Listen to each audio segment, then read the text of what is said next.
बयान सामने नहीं आया है।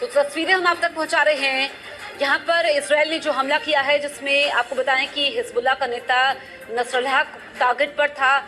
हालांकि वो कहाँ पर है, क्या सुरक्षित है या नहीं, इसको लेकर कोई आधिकारिक प्रतिक्रिया अभी तक सामने नहीं आई है। लेकिन इसराइल के हमले में कई इमारतें ज़रूर तबाह हुई हैं, नुकसान पहुंचा है, जिसमें जानकारी ये मिली है कि 2 लोग घायल हुए हैं।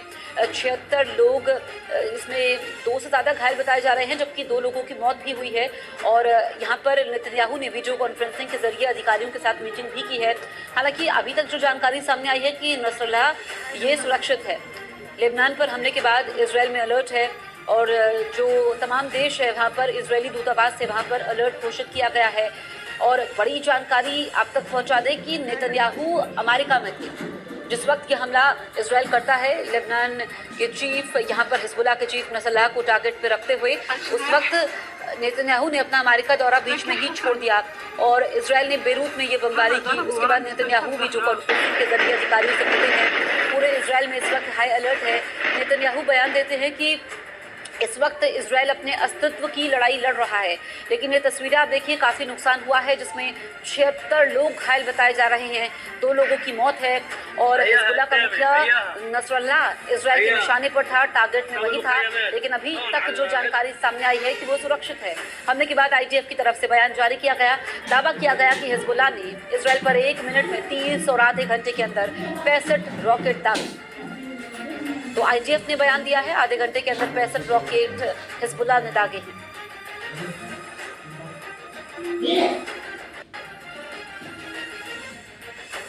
लेबनान की राजधानी बेरूत से, जहां इजराइल ने हिजबुल्लाह के हेडक्वार्टर पर अब तक का सबसे बड़ा हवाई हमला कर दिया है।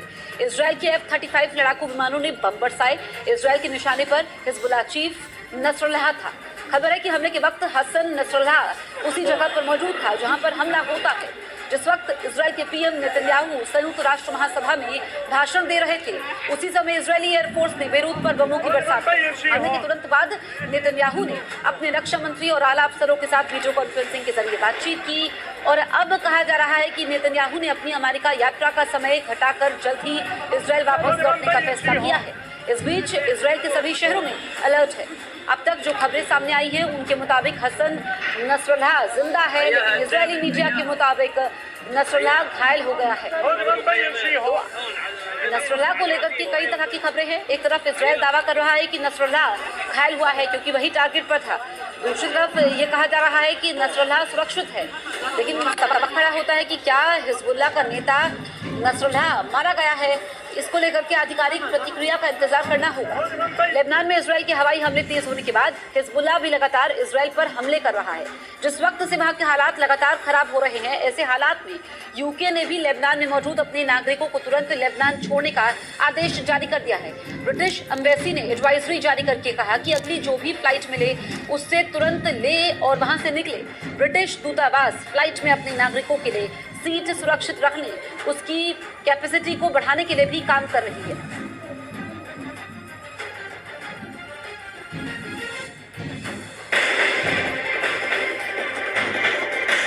इजरायल और लेबनान में जारी टकराव के बीच इजरायली PM बेंयामिन नेतन्याहू ने UN की महासभा में हमास, हिजबुल्लाह, ईरान पर तीखे बयान दिए हैं। नेतन्याहू ने दावा किया है कि इजरायली सेना ने हमास की 90% ताकत खत्म कर दी है। नेतन्याहू ने यह भी कहा कि अगर हमास हथियार डाल दे और सरेंडर कर दे तो जंग रुक सकती है। हिजबुल्लाह पर भड़कते हुए नेतन्याहू ने कहा कि हिजबुल्लाह अब तक 8000 रॉकेट दाग चुका है। ईरान पर बोलते हुए नेतन्याहू ने कहा कि अगर ईरान ने हमला किया तो इजरायल तगड़ा जवाब भी देगा।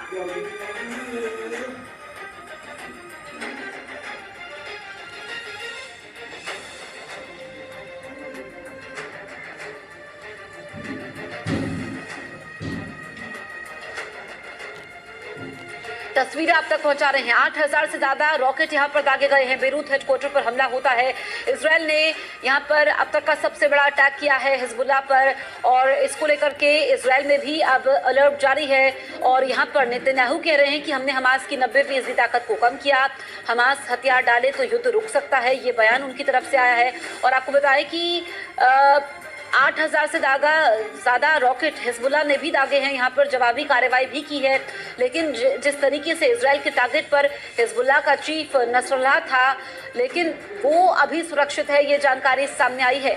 लेकिन जिस वक्त नेतन्याहू अमेरिका में थे उस वक्त ये हमला होता है। ऐसे में उन्होंने अपना दौरा छोटा कर दिया है। वो इजराइल वापस लौट रही है। उत्तर प्रदेश के मुरादाबाद में ट्रैक्टर के नीचे दबने से एक आदमी की मौत के बाद वहां बवाल हो गया। गुस्साई भीड़ ने पुलिस वालों पर हमला कर दिया। आरोप है कि लोगों ने पुलिस वालों को दौड़ा दौड़ा कर पीटा और उन पर पत्थर भी बरसाए। गांव के लोगों ने आरोप लगाया कि पुलिस अवैध वसूली के लिए एक ट्रैक्टर का पीछा कर रही थी। पुलिस से बचने के चक्कर में ड्राइवर ने ट्रैक्टर को तेजी से दौड़ाना शुरू किया। उसी चक्कर में वो ट्रैक्टर अचानक पलट गया और उसके नीचे दबने से मोनू नाम के आदमी की मौत हो गई। और मोनू की मौत के बाद गांव के लोगों का गुस्सा 7वें आसमान पर पहुंच गया। गुस्साई भीड़ ने पुलिस वालों पर हमला कर दिया। महिलाओं से लेकर बुजुर्ग तक डंडे लेकर पुलिस वालों पर टूट पड़े। देखकर ऐसा लगा जैसे लोग उनकी जान ही ले लेंगे। इसीलिए जान बचाने के लिए पुलिस के लोगों ने वहां से भागना शुरू कर दिया। उनके पीछे बड़ी संख्या में गांव के लोग उन्हें डंडे लेकर खदेड़ते और पीटते दिखाई दिए। कुछ लोगों ने उन पर पत्थर भी फेंके। इसी बीच लोगों ने भागने की कोशिश कर रहे एक पुलिस वाले को पकड़ लिया। उन लोगों ने उनकी वर्दी फाड़ दी। कोई उन पर डंडे बरसाता दिखा तो कोई उन्हें घूं से मारता रहा। एक आदमी उन पर ताबड़तोड़ चप्पलें चलाता नजर आया। इस दौरान उनके कुछ साथियों ने उन्हें बचाने की कोशिश की, लेकिन लोगों के गुस्से के आगे उनकी एक न चली। तभी एक महिला वहां पहुंची और उन्होंने उन पर डंडे से हमला शुरू कर दिया। हालांकि पुलिस ने किसी तरह हमलावर भीड़ को पीछे किया। पुलिस के जवानों ने लोगों को समझाने की कोशिश की, लेकिन मोनू की मौत से नाराज लोगों का गुस्सा शांत नहीं हुआ। कुछ लोग तो पुलिस अधिकारियों से बहस करने में जुट गए। काफी देर तक वहां हंगामा होता रहा, लेकिन वहां के हालात तब फिर बिगड़ गए जब पुलिस वाले अपने घायल साथी को मोटरसाइकिल पर बैठाकर वहां से ले जाने में जुट गए। और इसका पता चलते ही लोगों की भीड़ ने पुलिस वालों को घेर लिया। पुलिस के जवान उनसे रास्ता छोड़ने की अपील करते दिखाई दिए, लेकिन गांव वालों पर इसका कोई असर नहीं हुआ। उस मोटरसाइकिल पर 3 लोग बैठे दिखाई दिए। बीच में एक घायल पुलिस वाला नजर आया जो पिटाई की वजह से बेसुध हालत में था। इसी वजह से पुलिस वाले उसे वहां से अस्पताल ले जाने की कोशिश कर रहे थे, लेकिन गांव के लोगों ने उन्हें आगे बढ़ने से रोक दिया। इस दौरान पुलिस के अधिकारी और जवान लोगों को समझाने की कोशिश करते रहे। बाइक पर बेसुध हालत में बैठे पुलिस वाले का नाम अनीस बताया गया। गांव वालों ने आरोप लगाया कि अनीस की वजह से ही मोनू की मौत हुई। गांव वालों के मुताबिक मोनू ट्रैक्टर ट्रॉली लेकर खेत से मिट्टी लेने गया था। आरोप है कि अनीस ने उससे हर ट्रॉली मिट्टी के लिए 500 रुपए की डिमांड की। पैसे नहीं देने पर अनीस ने कार से मोनू का पीछा किया। बताया गया कि भागने के चक्कर में ट्रैक्टर पलट गया और हादसे में मोनू की मौत हो गई। इसका पता चलते ही गांव के लोगों ने पुलिस पर हमला कर दिया। इस मामले में पुलिस ने केस दर्ज कर जांच शुरू कर दी। उधर मध्य प्रदेश के सीहोर के एक सरकारी स्कूल में हिंदी पढ़ाने वाली एक टीचर खुद ही हिंदी के शब्द सही से नहीं लिख पाई। बताया गया कि सीहोर के उस प्राइमरी स्कूल में वो गेस्ट टीचर के तौर पर पढ़ाती हैं। उनके खिलाफ आई शिकायतों के बाद कुछ बच्चों के घर वालों ने स्कूल पहुंचकर उन्हीं का टेस्ट ले लिया और वो उसमें फेल हो गई। बच्चों के घर वालों के मुताबिक उन्होंने